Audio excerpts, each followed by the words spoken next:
It began like any other day on Earth, the hum of life echoing across cities, towns, and countryside alike. People were going about their lives, drinking coffee, catching trains, scrolling through social media.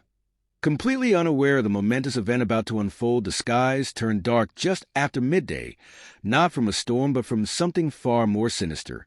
Above the blue planet hovered an armada of alien ships, their vast, angular structures blocking out the sun.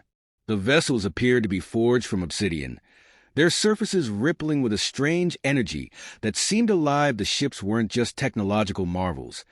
They were declarations of dominance, crafted by a civilization light years ahead of humanity. In less than an hour, every screen on Earth, phones, televisions, billboards, was hijacked. The static resolved into an image of a being that could only be described as otherworldly. Its skin was a shimmering, iridescent blue, its elongated head crowned with intricate bone-like spines. Piercing black eyes glared at the camera, exuding disdain and superiority. "Humans of Earth," the creature's voice boomed, its tone dripping with contempt. It spoke in perfect English, though the words seemed to echo unnaturally, as if the voice bypassed the ears and drilled directly into the mind. "We are the Zerathans, masters of the stars. Your planet has been observed, and you have been deemed unworthy. Your species is primitive, your achievements insignificant. We require your planet's resources to further our dominion.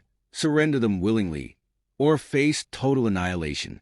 The message was delivered with an almost casual certainty, as if the Zerathans had made this speech countless times before, always with the same result of being paused, its black eyes scanning, as if it could see every human through the screen. Then it added with a flicker of amusement, "You have 72 hours to comply." The world exploded into chaos. In New York City, traffic came to a standstill as drivers abandoned their cars to gawk at the alien ships. In Tokyo, a subway station filled with terrified screams as people rushed for the exit. Social media platforms lit up with panic and speculation. Hashtags like hashtag alien invasion and hashtag end of the world trending globally within minutes. World leaders convened emergency meetings, their faces pale, as they reviewed satellite images of the alien fleet. The Zerathan ships hovered like ominous sentinels, each one the size of a small city. Attempts to establish communication were met with silence. The question on everyone's lips was the same: what do we do? Some governments leaned toward surrender. "We cannot fight them," the British Prime Minister declared in a private meeting with her cabinet. "They've clearly mastered technologies we can't even begin to comprehend." Others argued for resistance. General Ethan Chambers of the United States stood before a joint session of Congress, his voice steady despite the turmoil. "If we surrender, humanity becomes a footnote in their history. We lose everything. I'd rather die fighting than live on my knees." While world leaders debated, the Zerathans observed from their flagship, the Ascendant Wrath.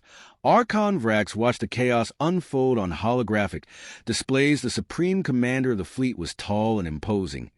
Even by Zerathan standards, his skin glowed faintly in the dim light of the control room, and his clawed fingers tapped the edge of his command throne. "Predictable," Vrax muttered, his voice a deep rumble.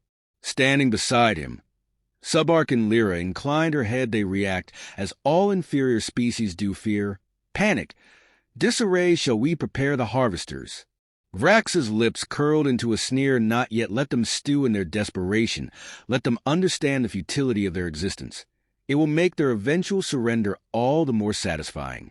He leaned forward, his eyes narrowing. "Humans are like insects. They may struggle, but in the end they always succumb." Meanwhile, on Earth, amidst the chaos, a small group of individuals was already preparing to fight back. In an underground facility hidden beneath the Nevada desert, Project Dawn was mobilized, and the group had been formed in secret decades ago, a joint effort by the world's leading scientists and military strategists to prepare for the possibility of extraterrestrial contact. Most had dismissed it as a waste of resources, until now.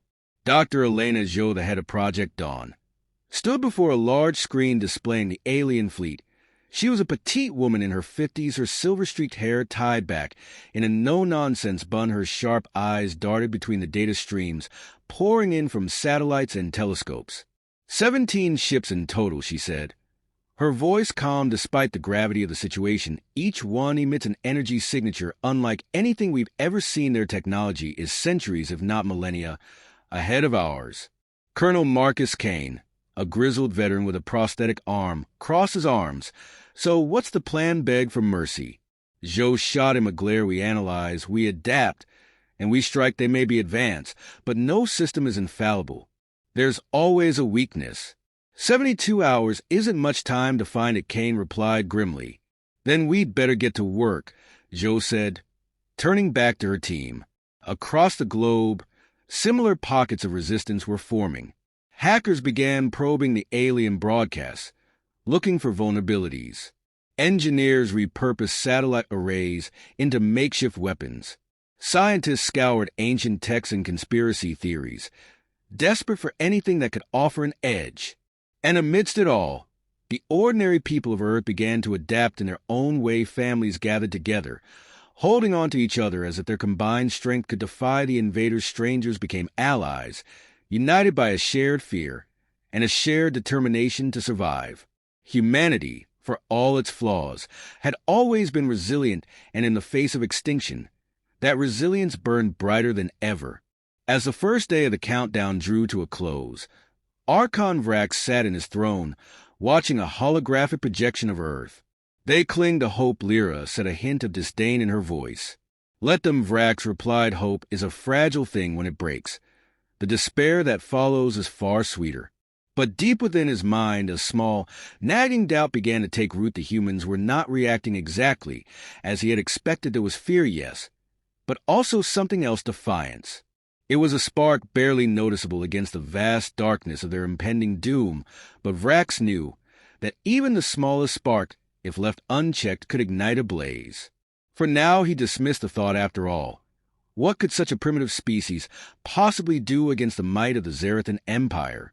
As he gazed at the planet below, he whispered to himself, in 3 days this world will kneel. The countdown loomed ominously, ticking closer to humanity's supposed annihilation. Across the globe, governments scrambled to finalize plans for surrender or resistance. Yet, beneath the surface of fear, an ember of defiance began to spark. Humanity, though fractured and often at odds with itself, shared one unyielding trait: the refusal to bow quietly. Dr. Elena Zhou and her team at Project Dawn worked tirelessly, analyzing the data streaming in from every telescope and satellite. Their underground facility buzzed with activity. Scientists arguing over algorithms, engineers constructing prototypes, and technicians monitoring the alien fleet's energy signatures. Despite the looming threat, there was no panic here, only focus. Anything? Colonel Kane asked, striding into the control room. Zhou turned to face him, her expression grim. Their energy signatures are complex, unlike anything we've seen.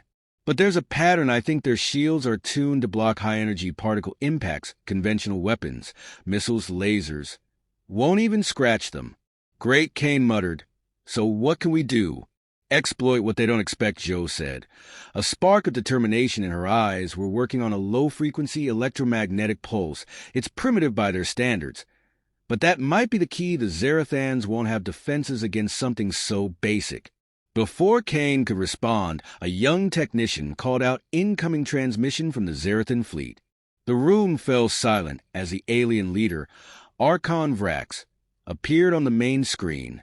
Humans, Vrax intoned, his black eyes glinting with amusement. You have wasted one of your precious days. We detect no signs of surrender, only the pathetic scrambling of insects. Do not mistake this delay as mercy. It is merely efficiency. Prepare for your eradication. The screen went dark, and the room erupted into a flurry of activity. Kane growled, that smug bastard thinks we're helpless. Zhou nodded. Let's prove him wrong. A reckless plan.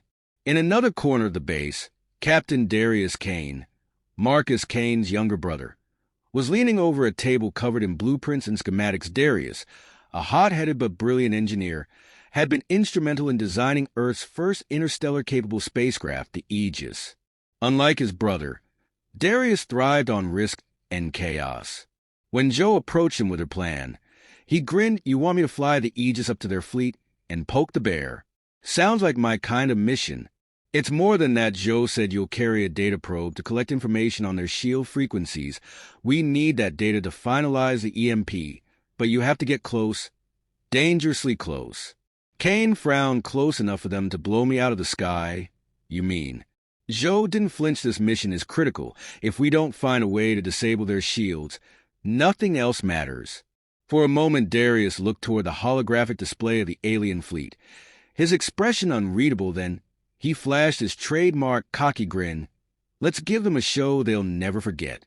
The flight of the Aegis. As the second day dawned, the Aegis launched from a hidden desert airstrip.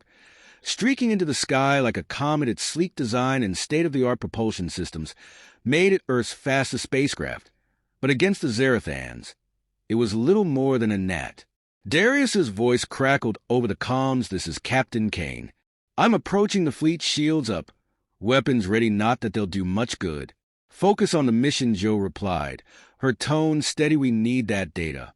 The Aegis closed the distance to the alien mothership, its dark surface looming like a floating fortress. Darius's hands danced across the controls as alarms blared. They've spotted me, he said, locking on to their energy signatures now. A beam of searing light shot from the mothership, narrowly missing the Aegis. Looks like they don't appreciate uninvited guests, Darius quipped, pulling the ship into a steep dive. Stay on target, Joe snapped. Darius pushed the Aegis to its limits, weaving through a barrage of alien fire. His sensors buzzed as the data probe completed its sweep. Got it, he shouted, transmitting data now. In the control room, Joe and her team watched as streams of alien energy readings filled their monitors. Good work. Darius, Joe said, now get out of there. But before Darius could respond, a massive energy surge rippled through the mothership. They're charging their main cannon, a technician yelled. Darius cursed, I'm not going to make it. The screen went black as the Zerathans fired. Sacrifice and resolve. The silence in the control room was deafening. Darius, Joe called, her voice breaking for the first time. Darius, do you copy? There was no response. Colonel Kane turned away, his jaw clenched. Despite the loss, the data Darius had transmitted proved invaluable. Joe and her team worked through the night, deciphering the alien energy patterns and finalizing the EMP design, but the weight of Darius's sacrifice hung heavily over them. This better work, Kane said, his voice low. It was, Joe replied, her tone hard. We won't let his death be in vain. The Zerathan surprise. On board the Ascendant Wrath, Archon Vrax reviewed the footage of the human spacecraft's destruction. Pathetic, he muttered. They sent one insignificant ship. As their response, these creatures are more foolish than I thought. Subarchon Lyra frowned, yet the pilot showed courage. Perhaps these humans are not as broken as we assumed. Vrax scoffed, courage without strength is meaningless. Tomorrow, we end this farce. Unbeknownst to the Zerathans, humanity's defiance was just beginning. The second day ended with the odds stacked against Earth, but its people refused to give up. They had lost one of their bravest, but his sacrifice had given them a chance, a sliver of hope in the face of overwhelming darkness. And humanity had always been at its best when standing against impossible odds. The third and final day began with a grim determination that rippled across Earth. The loss of Captain Darius Kane was a painful reminder of the cost of defiance, but his sacrifice also fueled humanity's resolve. Armed with the data he had transmitted, Project Dawn worked tirelessly through the night, completing the design for the low-frequency electromagnetic pulse, EMP, weapon that could potentially disable the Zerathan shields. Dr. Zhou addressed her team in the underground facility, her voice steady despite the weight of the situation. This is our moment, she said. The EMP will only give us a small window to strike. If we fail, it's over, not just for us, but for every generation to come. Colonel Marcus Kane stepped forward, his face etched with grief and determination. We fight for Darius, for everyone who refuses to kneel. Let's show them what humans are made of. The EMP deployment plan. The EMP device, nicknamed Thunderstrike, was designed to emit a powerful, low-frequency pulse that could disrupt the alien fleet's energy shields. However, deploying it required precision. The device had to be delivered to the heart of the fleet, the Ascendant Wrath, the Zerathan mothership. The mission would require a daring strike force to breach the alien defenses. The Aegis's sister ship, the Resolute, was prepared for the task this time. The pilot would be Lieutenant Maya Kane, Darius's sister. A skilled fighter and seasoned pilot, Maya volunteered without hesitation. As she suited up, Marcus approached her. "You don't have to do this," he said, his voice heavy with emotion. Maya turned to him, her jaw set. "This is bigger than me. Marcus bigger than any of us. Darius gave his life to give us a chance. I won't let that be for nothing." Marcus pulled her into a tight embrace. "Come back. Maya, that's an order." She smiled faintly. "I'll do my best." The battle begins. As the Resolute launched into the sky, Earth's forces mobilized in a coordinated assault. Across the planet, militaries launched a barrage of missiles, drones, and decoy spacecraft aimed at distracting the alien fleet. Hackers infiltrated the Zarathan's communication systems, spreading misinformation and causing confusion among their ranks. On board the Ascendant Wrath, Archon Vrax watched the chaos unfold with growing irritation. "What is the meaning of this?" he demanded, as reports of simultaneous attacks flooded in. Subarchon Lyra hesitated. "The humans are more coordinated than expected. Their tactics are unconventional, but they're creating disruption." Vrax snarled at his insignificant crush them. But as the Zarathans focused their efforts on quelling the global assault, they failed to notice the Resolute slipping through their defenses.